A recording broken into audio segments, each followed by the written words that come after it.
Thank you. Thank you, Priya. I think it is the last session of the day.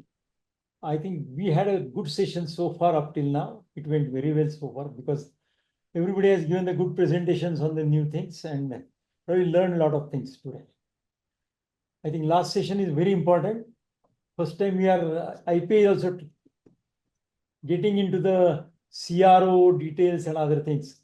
Recently, FD had a meeting at Hyderabad, and many of you were present for that meeting probably. I think that also shows the importance being given to this particular area. And we also seen to the, if something goes wrong at CRO, how it affects the all of us very badly probably. So it is very important that we select the CROs properly and ensure that the studies are conducted properly also. So that's why the subject of this strengthening quality assurance is B and B study. Yes. Anybody has problem? Some sound. Okay. So we have got very interesting mix of the people, ex-regulator, current, particularly the people who decides which CRO to be used, and also the people who are sitting on the other side, CROs themselves. They have to face a lot of questions from both regulators as well as the sponsors. So I think it will be very interesting mix of the people here. I think we were up till now in the generic industry, mainly Indian generics were in the mainly in generic, CROs were doing the generic bioequivalence or the, now we are going into the clinical trials of the new products. We are also going into the complex generics. So which requires a different skills than what we have today. And that raises the major question. And first question I would like to ask to two people, particularly Arshad, if you can give us what are the key criteria that Indian pharma companies should prioritize when selecting CROs for complex generic studies in maintaining their leadership in global markets? Sure. Thank you so much, Dr. Shirish. Well, before answering your question, it's very important for all of us to know, or for all the viewers to know, that there's an evolution which has happened in Indian CRO industry, especially. And 3 decades back, when I started my career, I remember complexity was defined as, like, for example, as a simple molecule with a little bit low LLOQ was considered as complex. And then time passed, then that became very simple for us. And over a period of time, then a method or a small molecule with just a little bit complexity, like adding a stabilizer or using derivatizing agent, was considered as a complex method. Then that time also passed, and there was a time when using a dosing of a specific product was considered as complexity. And this evolved, and over a period of time there was a gap, and I must say that there was a gap at that time, large gap, if we compare Indian CROs with international CROs. And over a period of time, that gap has reduced, and if I see today, that gap has tremendously reduced, and it will be a sugarcoating to say that yes, that gap is 100% reduced, and we have everything available in India. No, I must say that we have a little bit more time to go. And to specifically now answer your question, that what do I see if when I am outsourcing a study to CRO? Obviously, I want to see the experienced staff. I want to see that whether what's the history of that CRO. I want to see whether that CRO will be able to deliver my product or not. I want to see that whether even after the filing of the product, if there are any clarifications required, any queries required, whether that CRO will be able to manage those queries or justifications. And uh, and again, let me be upfront. Yes, cost will be also a factor, especially for complex projects. Cost comes at the later stage. And if we talk of simple molecules, then obviously everyone knows that we take one of the four, one of the three, one of the six. But for complex projects, main important is whether that CRO has specific experience in that product or not. And I want to just give you one example also, to all the panelists and to all the viewers, and especially to Dr. Shirish. I said that it has evolved, and I also said that the gap has reduced. 4 or 5 years back, I visited a CRO, and I was amazed to know about that CRO. They told me that, why didn't you do patch studies in our CRO? And I said that, how can we do patch studies in India? You don't have any experience. And have you done any study? We always do studies in overseas CROs. Show me at least one study you have done.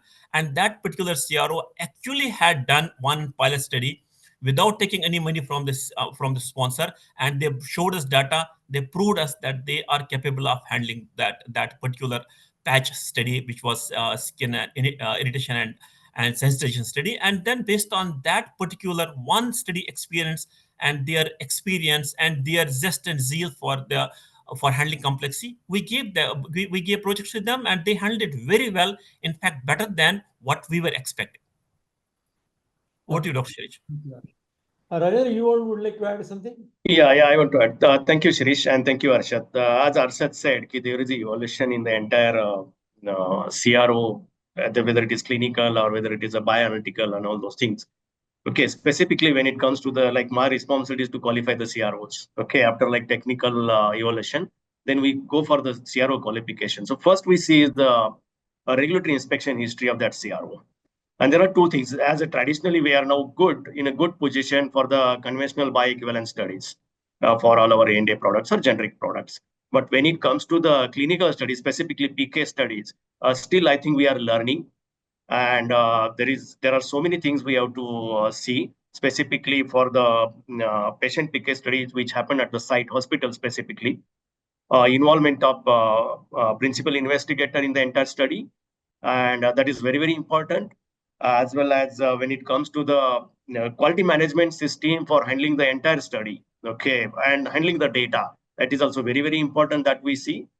And skill manpower, specifically when they are hire the SMOs. Actually, we discussed with the SMOs also the level of the training as well as the skills of these SMOs. Yeah, thank you, Shirish. Thank you. Thank you, Rajendra. I think robust data governance is a very important and critical factor, because many CROs failed because of that particular issue of the data integrity. I think data governance carries very great weight. So what innovative approaches can Indian pharma and CROs can adapt so that the data governance becomes further strengthened? Can you elaborate, Mr. Kannan, a little bit on this? Thanks, certainly. See, in terms of the primary aspect is as recently what we heard from the agency during our meeting at Hyderabad means like proving authenticity of the data generated and data retained at our CROs has been a little bit of a challenge, and once it gets a little bit of a suspicious from a regulatory agency, it becomes more and more tough. The primary aspect what I consider is we should think about going beyond the training, typical training, beyond the basic GCP, GLP aspects. That is one of the first steps which I would consider that, because the guys who does the experiments, the guys who record the experiments should be aware about the impact of making any changes in those documents. A typical example was all the CRO debacle in our country started with a particular incidence of ECG. I think my fellow panelists knows that actually that was one of the trigger point which was started. And whatever I heard is that it was a very unintentional act from that particular team member who might be in a hurry or who was very unintentional when he did this. So training beyond the basic GCP, GLP has to be one of the first steps in what we draft as one of the approaches to address this. The importance of the data governance, and the team members should be very well aware about the impact which can be caused because of the changes being made in the data that has been generated or retained at the CRO. Thank you. Samantha, you would like to add something? Hi, yes, indeed I would, Shirish. Thank you so much for the invite today. So I think this is such an interesting topic. We know full well that we've now moved on to data governance from data integrity.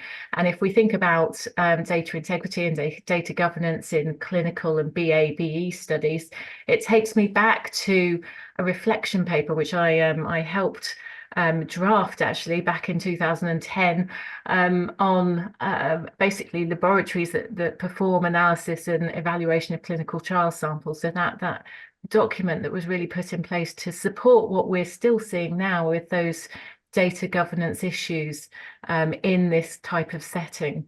And I know obviously our US FDA colleagues are spending an awful lot of time really driving forward really positive data governance activities now. So, you know, it's been a topic of conversation for an awfully long time, and it's still a conversation now.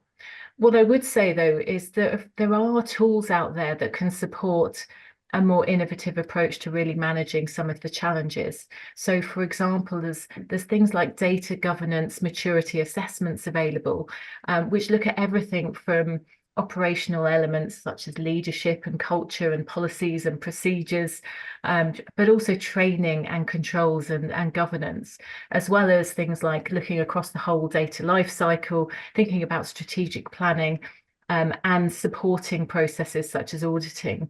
But importantly, it also looks behind the sort of the surface, so the IT architecture and infrastructure, and it really can delve into how robust and effective your data governance activities are, and give you that sort of maturity level. And those that are really stepping forward and stepping out above others are really looking for this type of assessment and taking it forward. My guidance to you would be to look for one that has perhaps been aligned to the GAMP requirements or reviewed by regulators. And like I say, there are some out there. But really thinking about, you know, how that can provide both an opportunity to have a baseline in terms of where you are now and where you can move to, so that really gives justification for investment and therefore evidence on your return on investment later down the line. But furthermore, it gives you the opportunity to build trust with a regulatory authority, showing that you're taking positive action to control data governance activities. It also shows you're making progress because you can show them the change of your maturity assessment. And it, as I say, it demonstrates your commitment to quality culture, and also to data governance. I think the final point I'd make on this, though, of course, is that data integrity and data governance are really, to me anyway, I think symptoms of broader cultural and quality issues. So, I mean, we talk a bit about data integrity and data governance, but actually I think we need to see this in a more holistic view of the organisation and look at some of the challenges and opportunities that are available to really take forward in this area. Thank you. Thank you. Thank you, Samantha. I think, Dharmesh, from the other side, what things CRO does to ensure the data integrity is maintained? Can you explain us? Sir, obviously the data integrity part, it is one of the key topic of current discussion, especially if we look at the CRO industry. We have a two type of work. One is the early phase work and the late phase work. In most of the CRO, the early phase work, which is the entire work managed within the facilities well under control. So like certain trainings, a kind of a culture where you can explain your people that data integrity is most important, certain kappas or training or governance, etc. It works very well within the early phase vertical, where everything is under one facility and you can control it. The major issue comes when the study is being conducted at different investigator sites. So there again, the major challenge is the involvement of investigator in country. If you look at the dynamic culture is completely different. Doctors are more interested in their clinical practice, and clinical trial is a kind of a side business for them. So we face a lot of challenge, especially in late phase vertical. And obviously we do a training, we do a kind of a assessment, etc. But the ground reality, sir, we try to implement a lot of e-clinical tools which provide a real-time data. And I think that could be the one way to resolve it. Like we have a eCRF, electronic IWRS, etc. But my idea is, if we look at from here to next 10 years, probably the real-time data capture at site can resolve a lot of issues. So we are working on e-source. We are working on electronic patient diaries, where actually you can get the real-time dosing assessment, adverse event assessment, or certain source. As well as, sir, we are planning to implement certain patient identifier in patient-based pharmacokinetic studies, the like it is implemented in early phase.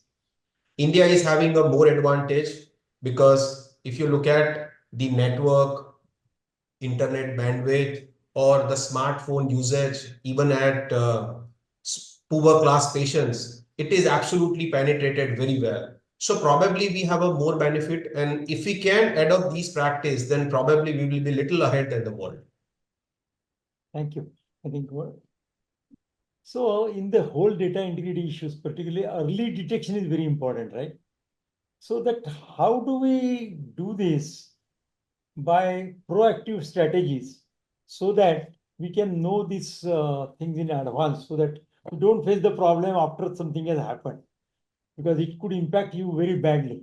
So are there any suggestions, discussions, steps being taken by somebody on these particular things?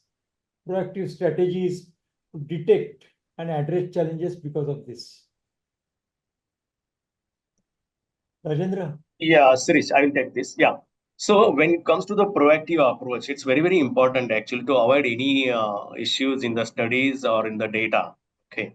So when it comes to that, so now if you see the data integrity guideline, which is published by agency also, they give the importance for the monitoring as well as the study audits in the early stage. Suppose after recruitment of the 1 or 2 patients, immediately like monitoring, at least for the first and second patient, and then audit by CRO quality as well as by sponsorer quality. It helps actually to handle the issues, because traditionally, if you see Indian industry, many times we don't know how to handle the mistake, and that's the reason these data integrity issues are they will get converted to the data integrity. Actually, maybe they are not data integrity issues, but we don't know how to handle the mistakes. And at the down the line, when the studies gets conducted by either it is nurse or that SMO guys, okay, they don't know how to handle it, and that's the reason all these things are created. So if you monitor the study at the beginning of the study itself, as well as take the help of the quality guys, because they are well matured how to handle the mistakes, how to document it specifically. So it helps. That is very, very important strategy. Then again, coming to the what Dharmesh said, use of the digital tools or digital applications. It's a very, very important in the entire studies. It helps actually to avoid all the data issues. And the qualification and the specifically user management in the applications and use of that applications, specifically training part, is again very important part in the avoiding the potential data integrity issues or issues in the entire studies actually. Okay. Samantha, you would like to add? That for me? Yeah. What did you Yeah. say? You want Is to add that- anything on this? Yes, please. Yes, please. If I may. So obviously, when it comes to this sort of thing, in terms of implementing strategies, it's really key. I mean, maturity assessments that I've just talked about are one option, but obviously there's lots of different opportunities, and it will also depend on how much resource there is, financial resource. You know, digital solutions are great, but not everyone has the financial envelope to perhaps afford that type of solution. So I would suggest it's taken back to basics. Think about risk reducing strategies. We know there are risks throughout the life cycle. We can minimize some of those risks, whether through procedures, system design, or surveillance activities, or data checking, or indeed, if you do have the ability to have more advanced technical solutions, then automation and digital and electronic controls can be implemented. But we mustn't forget, I don't think, and what we're talking about today a lot is to do with culture, but culture does come into it. We've heard of stories over the years where companies have been hit very hard by inspections, where data integrity or data governance issues have been identified, costing millions. And you know, my learned friends just mentioned about, you know, it's difficult because we don't find it very easy to say there's a problem, and therefore how do we manage that? And it's even harder when it's at a regulatory level. So I think taking the right proactive action to minimize and control is one element, but also taking the right action if an issue is identified is another. And you know, if it's a serious issue, then we need to really think about what that looks like. So minimizing issues, then, you know, there's things that organizations can do in terms of thinking about where there are opportunities to perhaps, really look for those opportunities where individuals might try and sort of get around the process. So are there reduced controls, or is there easy access, for example? But I think there's also there's an element of where somebody can justify that it's okay to perhaps do something they shouldn't, where they can rationalize it in their own head. And I think the third area when you're thinking about risk minimization is really where there might be some pressure to perform. So for example, if there's an incentive over productivity rather than quality, then obviously you're going to get a different type of behavior. And you'll have heard me talk about that sort of thing in the past. But that's the sort of risk minimization strategies you could go through. But of course, if it does happen and you end up with a serious data integrity or data governance issue, consider what your next steps are. If you haven't already got a process in place, really make sure you do have one. Consider even pausing or stopping operations until the issue is resolved, obviously depending on how severe it is. The one thing I would say is leadership and senior management really must be part of the process, and even be part of that investigation and taking the action, demonstrating they understand the significance of the issue. I think there's also something around communicating to customers if applicable, but certainly if it's a really serious issue, to regulators, and then investigating it quickly with a real plan to take control. But leadership element here is quite vital, I would say. So thinking about how they would ensure that the quality system has been challenged and its effectiveness demonstrated, and also setting the example and promoting data integrity. And then thinking about how you implement training following such an incident. So, whether you cover both why things have happened and why things are important, as well as what to do. Regulators, I think, are generally much more pragmatic and want to work with you if there's that relationship of trust, which this absolutely is fundamental towards, really building that trust and professional relationship with your regulator and with your inspector. Thanks. Thank you. I think we also discussed many companies are having penalty clauses into the contracts with the CROs. That something is found by FDA, or how effective they are, and are they getting implemented into the actual run? What is your take, Arshad? Please talk about it. Sure. Let me give you one very crude example, a little bit crude in the sense that maybe we can correlate this example with the exact penalty clause. Like, for example, I'm going towards the office and I saw a vendor selling tea, and that vendor is very good, and I have given money to that vendor, and I told him that, can you please make a very good tea for me? And I was waiting, and he made very good tasty tea for me, but I couldn't because of some mistake. That tea was spilled and everything was spilled. And then he will tell me, sir, I will give me just 1 hour. I will just go bring milk, and then I will give you 2 times, 3 times tea, 3 teas. Will I wait? So same thing is applicable here in these penalty clauses. I have in my 3 decades of experience, I have developed relationship with CROs who have repeated my study without mentioning anything in the penalty clause. And there are also CROs who, despite having penalty clause in the agreements, they said that we have not done anything in your study. Why should we repeat? You prove it. And I couldn't prove that they have done something wrong. And the discussions were happening here and there. Now, question here is, even if they will give me some money, even double the money, what if my RL is expiring? What if my test product is expiring? What if it was an FTF filing? What if it was day 1 launch? What if it was a very selling product for me in any third world country also, and I'll be losing business? So my point here is that just defining those clauses, any clause, any penalty, will not help. Yes, only thing which helps us is, like, as all the panelists also mentioned in the previous questions, that monitoring, oversight, these do help. But another one thing which we are missing is that there has to be transparency between sponsor and CRO. And when we come to a few other points, we'll discuss later on. But here, when we are discussing 2 parties, like if I'm the sponsor and there's a CRO, I have to be transparent. They have to be transparent. If we are not transparent, believe me, even whatever monitoring we'll do, will not be able to resolve that. Second important thing, which I am seeing an issue in the CROs, that talent retention is one of the issues, and I'm sure discussed with some of the CROs. So please retain the talent, and there will be hardly any issues, any concerns in future. And third most important thing is that CROs should understand that it's not a one-year plan or two-year plan. That investment is a long-term plan, and business is a long-term. As soon as I, as a sponsor, or we as a sponsor, understand that yes, this player is a long-term player, he has invested for a long-term business plan, then those clauses, those penalty clauses shall not help.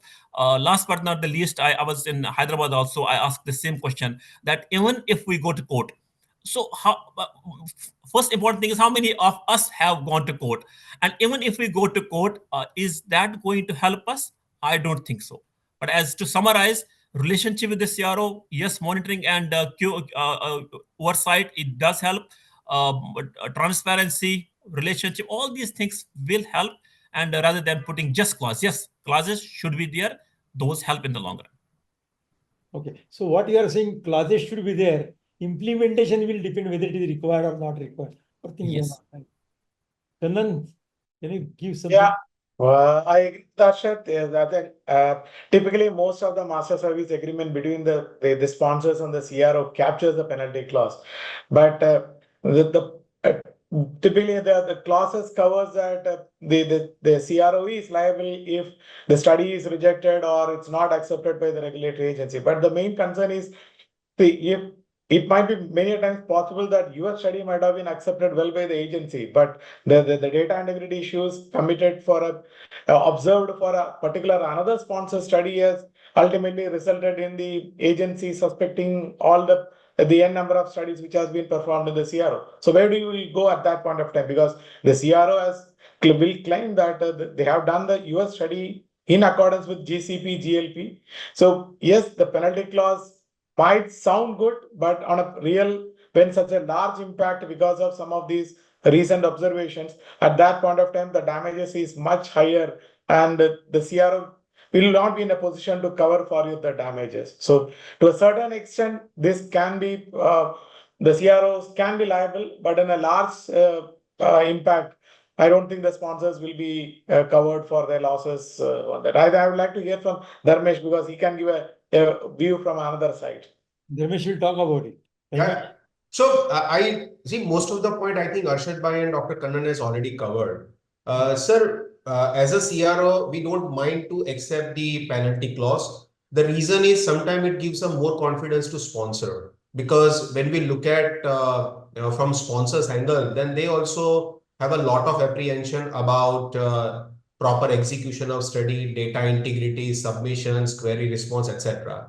So we never mind if sponsors comes very hard on penalty, etc. We try to look at the logistic aspects, whether these penalty clauses are practically possible for us or not, and we accept it. Nowadays, we do one thing, sir. Along with the penalty, we also put reward clause, because why we think on a one side, if we complete the project before time, then sponsor always prefer to give reward. So that's a both directions, and we must appreciate the sponsors for that angle. Thank you. Thank you. I think site management organizations play an important role in maintaining quality at CRO sites, right? Clinical sites more than that. Strengthening monitoring these systems at this level can set a now benchmark for the excellence. So what strategies are being used by the Indian pharma to implement to enhance oversight of SMOs, particularly for PK studies, and for the seamless coordination between CROs and principal investigators? So can you give some idea about this, Rajendra? Yeah, thank you, Shirish. So coming to the specifically PK studies, and I will quote one example here with respect to coordination between CRO, SMO, and actually at the site, what has been happened. Okay, at two sites, different practices are followed. okay, like suppose specifically for onco product, you have to prepare a dose. Dose preparation is very critical step. In that case, and dose was like suppose 15 ml. At one site, 15 ml syringe is there, means with mark and all those things. At the other site, 15 ml syringe is not there. And in PK, it's very, very important. So it means it indicates that there is no coordination between CRO, SMO, and at the site with the principal investigator or the nurse maybe. So that is the issue, and maybe nurse has used some different syringe. So it should have been identified at the very initial stage actually. So to enhance that, specifically dose preparation and what SMA is going to do and what site monitoring team has to do, as well as sponsorer monitoring and quality from sponsorer and quality from the CRO. Training is very, very important for such a studies, for complex studies. So it is very important to start with the training for each and every line item which is there in the entire study. Starting from the study protocol, dose preparation to sending the samples. And one more thing, like excursions during the sample preparation or storage of the samples. And if the site is conducting the multiple studies for the multiple sponsorers, then again there will be different practices and confusion sometimes happens actually, like use of the data or protocols or sheets which are used for the dose preparation. So to overcome all those issues, training is the most important part I see. And with the help of training, I think we can improve that. And specifically like selecting the SMO, when we select the CRO, that time we ask for the actually who is working with you as a SMO. That is very, very important part as a sponsor. Thank you. Yeah. Dharmesh, how do you look at it? Because this is normally happen that is there a normally the sponsors also keeps the person in the like in man in plant. You have the person from the sponsor at your location during these studies conducted. That's a normal. Sir, most of the studies sponsor also do a kind of a independent monitoring at their end. So at least that can give a confidence to sponsors. The in-depth monitoring by sponsor is depend upon their internal policies. Some take few examples and they look at some of the site data. Some sponsors, they do extensive monitoring. So it all depend upon, it varies depend upon the quality policies of each sponsor. But sir, obviously the SMO is a big topic in current days. I think in recent FDA discussion also this has come up a lot.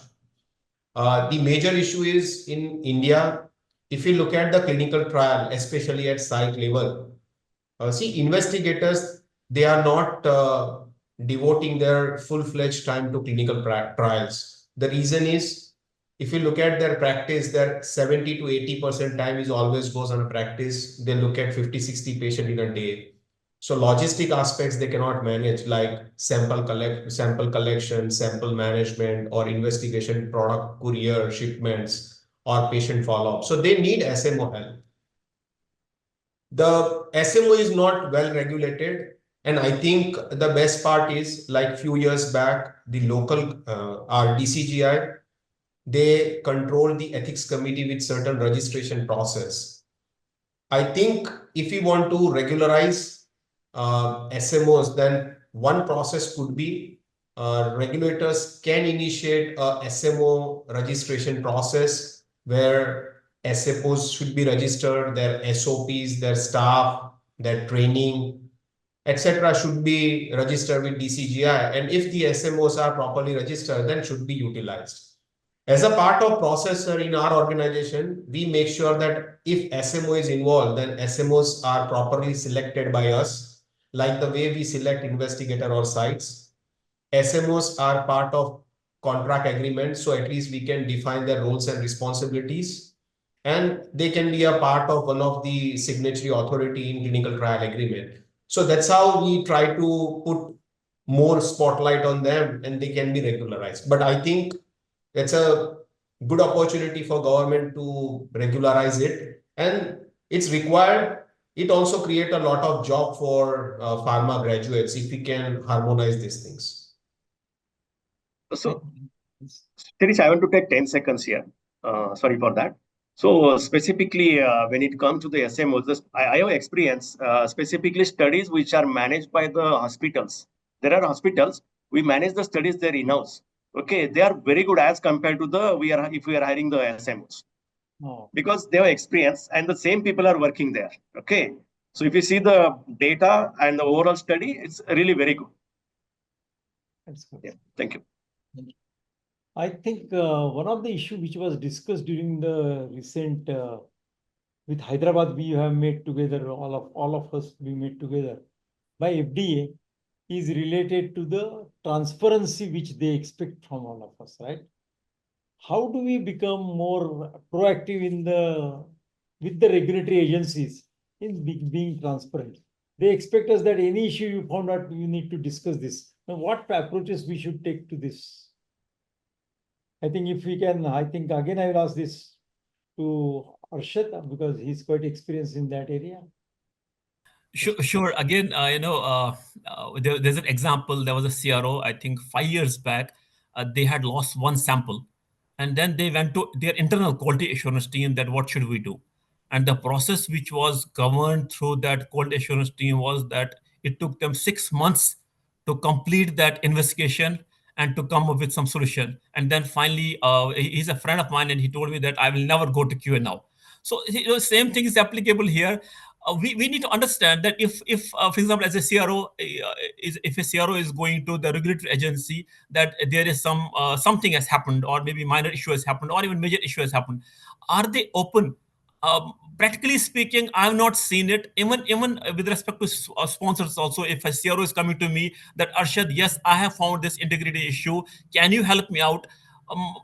Again, I can say with maybe dishonesty. Oh yeah, I will help. But what's going to happen in the background? Management will get involved. Big other things will get involved. So it will finally boil down that there is some major issue. And I request through this conversation, through this forum, to regulatory agencies, especially to USFDA and our DCJ, that have some regulations wherein if a person is wholeheartedly coming to you that yes, there's an issue you need to resolve us, that if there are some regulations that will help the CRO. As of now, practically, there's nothing in place. But I want to hear some perspectives from CRO as well, maybe from Dr. Mish. Okay, I think Dharmesh will include in every question probably. But before that, let us ask Samantha. Samantha, do you have thank you. what is expected by the regulators? Because you are in both the sides, so. Yeah, absolutely. Well, yeah, as you say, Mr. Shirish, after working in the regulator, the MHRA, for about 16 years, I experienced a number of these sorts of issues actually, and it's a really interesting area because obviously sharing problems with a regulator is worrying, it's concerning, you don't know what it's going to lead to, but of course it leads to a lot more work, a lot more investigation, or it feels like it's a perceived increased level of burden. The fact of the matter is, if you identified that sort of problem in your organization, whether it's within your direct organization or those that you're working with, CROs or whatever, that investigation is still going to have to happen. The benefit of working with your regulator is that, yes, okay, it will be overseen by them. They may want to get involved. They may ask lots more questions and even visit more. But what you'll have at the end of it actually is a fully resolved or at least investigated issue that has the patients right at the heart, or the trial subjects, whichever is pertinent. And you'll probably find it happens more quickly than if you were doing it without their support. And fundamentally, and really importantly, if you didn't highlight a really serious issue to an inspectorate, the likelihood is that when they came next time, they would find it anyway and ask you to talk them through it, and probably find that you needed to do more work to resolve it. So it's one of those things that's incredibly difficult to decide whether or not enough has happened that you need to broach a regulator and actually share your challenges with them, or whether it's one that you can do on your own and fix that problem internally and know that you've done it with adequacy, that when they next come and look, you can demonstrate to them that you've had the situation under control. So there is that balance to be had. And I mean, my recommendation would be to consider obtaining advice from former inspectors, for example, to help you judge whether or not it's something you can manage internally or something that you need to take to a regulator, and how serious it is. Because obviously some things you can probably manage internally. But I mean, that whole relationship with the regulator and with your inspector is based on trust. And it is one that you have to build and work on, and share information with them to gain that trusted relationship. Because ultimately, you're all after the same thing, whether you're working in an organization in the sector or whether you're in the inspectorate in a regulator. You know, everybody is driving here. We're all here today to talk about these particular elements around our quality system, but for the purposes of doing it right, so we can protect our patients and trial subjects. So, you know, it's about seeing the element and that real vision and that purpose that we're all here for, and trying to have those sensible conversations that really get us to that right end point. Thank you. Do you expect that the organization, if you find some issue in your CRO, something is working, and this I'm talking from I'm asking Dharmesh actually. Will you raise it to the regulatory people? Will you send, like, we expect the field alert report? If you find something wrong, then we send the field alert report from the. Do you expect such type of thing in the CRO?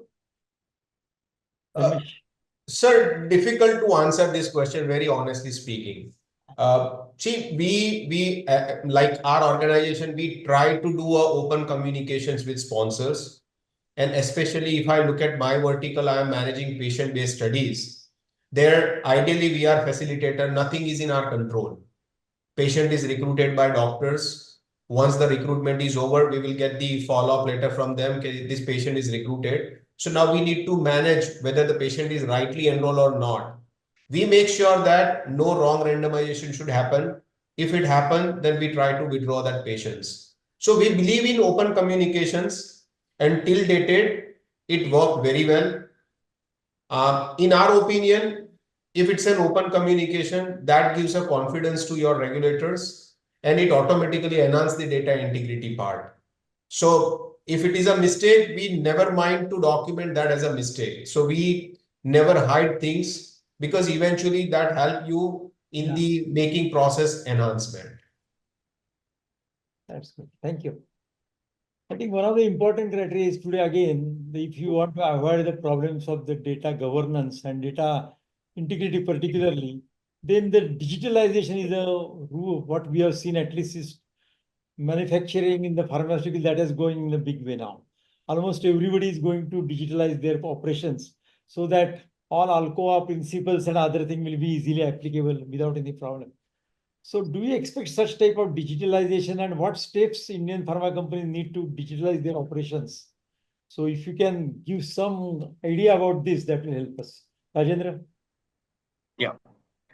Thank you, Shri. See, with respect to all the clinical studies specifically, again, I'm coming to the PK studies specifically, the studies which we conduct at the hospitals or sites. Okay, in that case, best option is instead of papers, we should go for the digital applications which are available. But when we are using the digital applications, so in that case, we should be very careful which application we are using. Because what experience I faced, okay, when it comes to the in-house developed some digital applications, and if they are web-based applications, and if you are not able to review that application during the qualifications of the CROs or at the site, then many times we observe that user credentials are saved and stored. Okay, multiple user credentials are there. So again, this comes to the data integrity thing. So we should be very careful while using the digital applications, whether these applications are qualified or not, as per the requirements for each and every, I mean, complete computer system validation. And we should pay very important attention towards the user management and the people who are working in the system, people who left the organization, whether their access is removed or not. Additionally, where data gets stored, when data gets stored, and whether that retrieval of data is possible or not within the stipulated time period. and whatever data is asked by the sponsor or by the auditor. That is very, very important parameters. And if we verify all these parameters during qualification or during study audits, it helps to get the confidence on the entire data which is generated in the clinical studies. Rajendra, Yeah. I was told that almost all the operations in the Reddy's are now almost paperless, particularly in the manufacturing side. Does it? Yes, 100%. In fact, I will share my recent experience. Like last week, there was an inspection at R&D center for some IUV studies. So we faced the inspection. I have taken only one page print actually in the entire inspection. Only one page. Otherwise, entire inspection was completely on laptop. We have taken 2 laptops and just we presented everything electronically. In fact, instrument access also we have done through laptop. Very good. Okay. Yeah, Arshad? so it helps and it gives the confidence to the actual auditor, because when inspector was there, he was very happy, because if he's asking data, yes, we are opening. He's asking change control, yes, we open the change control, incident, kappa management, okay, and where is that data in the instrument? You want to see the data in the instrument. So immediately we connected with the instrument, we have shown the data. Correct. So it gives a lot of confidence to the inspector when you go for the digital applications. All Yeah, the issues related to alcohol are gone once you are digitalized. exactly. You have not anything. Yeah. Yeah. Okay, Arshad, do you want to add anything on this? Yeah, of course. Obviously, whenever we go for operations and when inspection happens, it's very, very important for us to show them electronic entries, electronic process flows, and that give them confidence. But again, I'm so sorry, but I need to also see the other side of the story. Other side of the story is that it is adding to the cost, and as a sponsor, also I should understand this, and then I should not push CROs for the cost wherein they will not be able to manage my study through electronic applications. So I should accept that cost, because if I want quality, I should accept the cost also. And having said that, it's not only that CRFs, that's case record forms, which we are going to do. It is also that when samples come, how we are managing those samples, that's by sample management, then archive management. Then we have to also ensure that IPs are handled through electronically. So all these steps, as other panelists also mentioned, that it's not just one thing, that we have to ensure that it is a paperless lab, and it is part 11 CFR compliant. But I will again stress the point that it's not easy, especially for patient PK studies, as we can discuss with Dr. Dharmesh also, that there are investigator sites where maybe they are very in remote localities, and you will find a little bit network related issues there, where it's not possible for us to have those sample management or case record forms in electronic format. But since evolution has happened also in network industry, I think going forward, all of this CRO industry across India should focus on electronic applications, and the future will be only electronic, not manual. Dharmesh, how much digital has been done in the your So, sir, if you look at the like we have a 2 vertical, early phase and late phase. In late phase application vertical, 90% of our work is digital work. So we do not do a kind of a printing of CRF or any source. The reason is, without implementation of digital tools, it would be extremely difficult to maintain the data integrity issues, especially in BAB studies, where time is a critical essence for us. So if suppose data is at remote locations, then where our people will go, travel and then clean the data, come back, and then data cleaning and report preparation. It's a too much tedious job. Not only with data, sample, investigation, product, everything is time consuming. And most of the time, if study results are favorable, then sponsor is always hurry in the submission of report. This can only achieve when you have a digital platform. The negative part of it, like India, there are too many small digital platforms. And until unless, like suppose in our organization, we are running 10 different applications for a different activity. Until and unless these 10 applications do not talk to each other, that means manually we have to duplicate the data entry. The moment we will have an integration of all these applications, I think another 20-25% of our burden will be reduced, and we are on that path too. but without that, it is too difficult. In early phase, somewhere around 30-40%, we could implement digitalization. And I think it will take another 6 to 8 months time to implement the remaining workflow. Healthy volunteer would be easy because there we have a defined workflow and people are within the organization. So if you will train them, then it will be more beneficial to us. Thank you. I think there are some other questions particularly related to the how to design and execute in vitro studies for the injectables, topicals, and inhalation dosage forms, ensuring their compliance. This is particularly I would like to ask to Rajendra. Yeah. See, specifically in vitro studies, this is again a new thing I will say as compared to the conventional bioequivalence studies which we conduct. Generally, for in vitro studies, these studies are conducted by the analytical guides and from the CMC section and not from the bioequivalence team.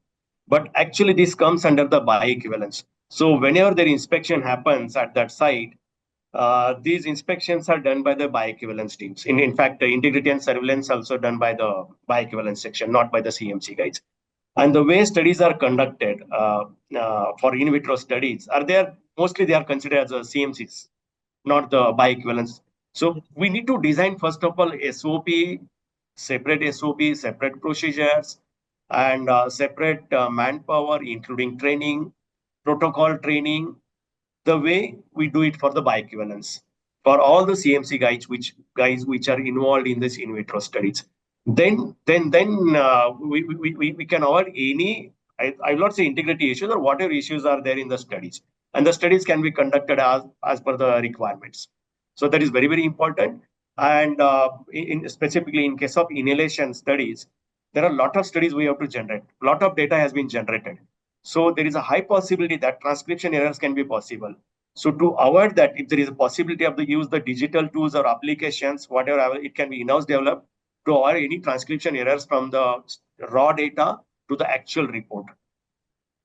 And it is practical, it is impossible to verify each and every data with the decimals and all those things.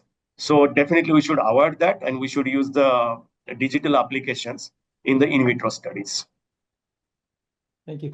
Kannan, you would like to add here? Yeah, I think as Rajendra rightly said that typically these in vitro studies over the last 10 years have advanced a lot. Originally, if you see that many of these studies were started as an extension of a development activities rather than a typical BAV studies. But if you see the last 10 years, as things have improved, more learnings have happened. And the recent past, if you see that studies are being executed more in a regulated manner in terms of a BAB outlook rather than a typical the product development outlook. That changes have happened. The another good thing which has happened over the recent past is the agency has come up with more and more alternate pathways to reduce the burden of the generic industry to go through a clinical route. So more and more dosage forms, there are alternate pathways being established. So there are working groups, there are communications from the agency. So from an agency part, mainly, I'm talking mainly with respect to an US FDA, where they are forthright in coming up with communications which clearly gives out the possible pathways for the alternate pathways. And because of the JEDUFA initiatives, more and more PDM meetings are encouraged on this path, alternate path. So the industry has an opportunity to interact with agency to come out what kind of a protocol I'm designing, what kind of the objectives as well as the endpoint criteria, what I'm putting in the protocol. So whether the agency is in alignment with such kind of objectives. So that way, in the last 5 years, the success of in vitro studies have increased a lot because the agency is also forthright in coming up with more and more alternate pathways, because generic product with such kind of dosage forms on a clinical pathway is very highly time consuming and it's a cost intensive. So in the in vitro studies, yes, over the last 5 to 10 years, things have improved. And the last 2 years, if I would see that things have improved a lot. And as we move forward, I think the past learnings as well as the multiple interactions with the agency will certainly help so that we will be able to do the studies in the right manner, which might sail through in the first review cycle.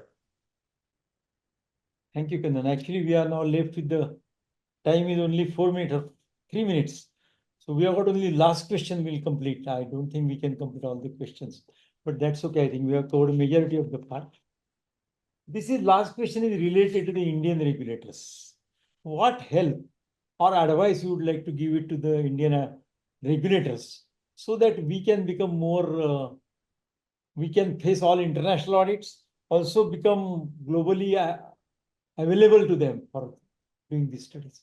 So I think I would like to ask this question to Dharmesh because he is the person who is going to do this, and Samantha. So first, Dharmesh. So, sir, if I look at the research industry in India, I think it's 60 to 70% more on generic. And even if you look at the ANDA data, probably Indian pharmaceuticals, they are the largest contributor in ANDAs. My suggestion is, sir, in last 10 years, we have seen a significant good improvements or changes managed by Indian regulators. Yeah. But two things which, as a CRO, we expect. One is the consistent and time-bound review of ANDA applications. I think, sir, if they can develop a different magnifying glass for reviewing generic applications and their approval, probably it can give a lot of boost to this generic industry or research industry. And the subsequent benefit would be it can create a lot of job opportunities for pharma graduates, IT graduates, supply chain management, and obviously in the GDP of country. Today's one of the biggest problem of India is job creators. And I think this industry, if we can get proper support or extended support from regulators, then, sir, I think job opportunities will be significantly increasing pharma and CRO, especially in generic divisions. Thank you. Samantha, what you would like to advise? Yeah, thank you. A really interesting last question. And I think, from my perspective over the years coming to India, I think I could completely concur with Dharmesh. There has been significant shift in the sector over the years. And of course, that's been partly due to the development and drive of the regulator in India. And over the years, we've seen the regulator, the DCGI and the CDSCO, really demonstrate that, wanting to take productive and positive development steps to support the sector. I think it was only earlier this year at the IPA summit we heard them talking about how they're evolving to automate their systems, for example. So, my encouragement would be firstly to continue on that journey, to continue to listen to the sector, because the sector is the one that feels the challenges and sees the opportunities. And I think the other thing I would say is to think about their role in the global regulatory landscape and what opportunities there are across that landscape. India is currently part of ICMA, for example, but not necessarily currently part of PICS at the moment. And so continuing to pursue that, for example, is only going to reap benefits to both the regulator and the sector. But also working to see what other opportunities there are from ICH, for example, or indeed the International Pharmaceutical Regulators Programme, the IPRP. So there are lots of things out there that can really build on the regulatory advancements, but also help the sector. And I think there's one final thought from me. And we know that India is the pharmacy of the world, and particularly for generics, and obviously other things are coming through like vaccines and so on. But what I think is really important is the markets that India serves. And we know that India serves a variety of different markets, and there are different cost models associated to that. And I think what we need to remember with generics, just as a sector, as a whole, I'm talking about global sector here and a global supply chain, is if we push down the price of generics, we stifle a level of investment that could be had throughout that whole process and that life cycle. And I think there's something that the regulator and the sector can continue to drive forward, that whole ambition of quality and protecting the patient through that global voice. Thank you. Thank you. I think we have some more questions on the quality culture, audits, and talent. but I think we'll leave it for the next time probably. Thank you very much for all panelists. Thank you very much.